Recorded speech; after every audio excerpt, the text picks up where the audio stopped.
नमस्कार, मैं प्रणव जैन।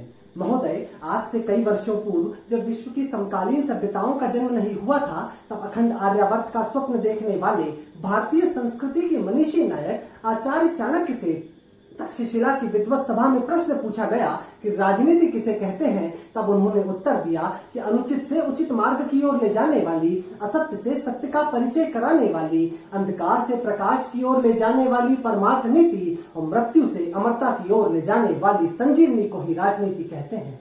हम नैतिकता के पाठ अनेक पुस्तकों में पढ़ते आए हैं। महाभारत के अध्याय जिन राजनीतिक सिद्धांतों से भरे हुए हैं, रामायण, रामचरितमानस की चौपाइयां राजनीतिक मर्यादाओं से विभूषित हैं और जिस सुकरात की सत्यवादिता पर राजनीति की नींव स्थापित है, वही राजनीति वर्तमान परिदृश्य में भूतकाल की वस्तु हो चुकी है।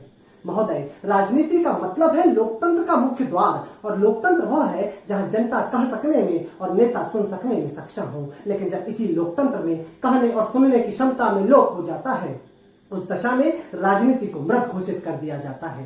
साथियों, राजनीति का आविर्भाव हमने समस्या के समाधान के लिए देखा था, लेकिन वर्तमान में यह मात्र एक कला बनकर रह गई है, जहां समस्या के न होने पर भी उसे सृजित कर दिया जाता है।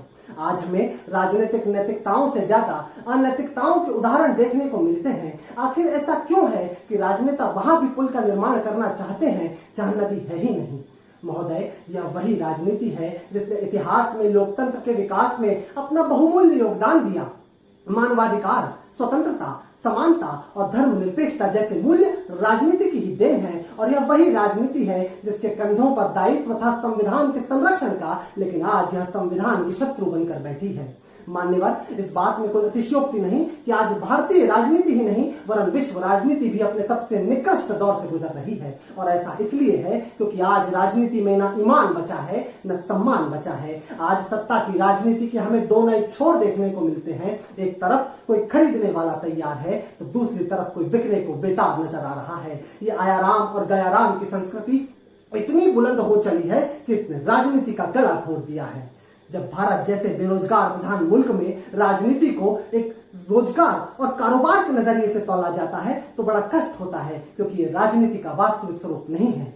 साथियों, किसी भी लोकतांत्रिक देश के आर्थिक और सामाजिक विकास के लिए राजनीतिक स्थिरता होना अत्यंत आवश्यक है, लेकिन देश की राष्ट्रीय पार्टियों को न तो इस बात से कोई सरोकार है और न उस जनतंत्र की परवाह जिसके ये सेवक हैं। इन्हें तो बस सत्ता का सुख और सियासत का आनंद चाहिए, और अगर सियासत पर संकट आया भी तो हम आएंगे द्वार तुम्हारे तब तुम पार लगाना, और तुम आओगे द्वार हमारे तब हम पार लगाएंगे जैसी नीतियों पर ये सरकार चलाना जानते हैं।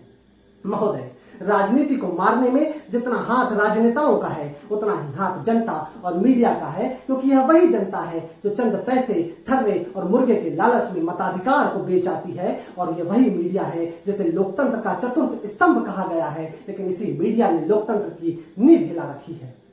साथियों, राजनीति को पुनर्जीवित किया जा सकता है, लेकिन आवश्यकता है राजनेताओं को स्व की परिधि को लांघकर पर के लिए कार्य करना होगा। राजनीति का अपराधीकरण और अपराधियों का राजनीतिकरण रोकना होगा। ढोंगी नहीं, ढंग की राजनीति करनी होगी।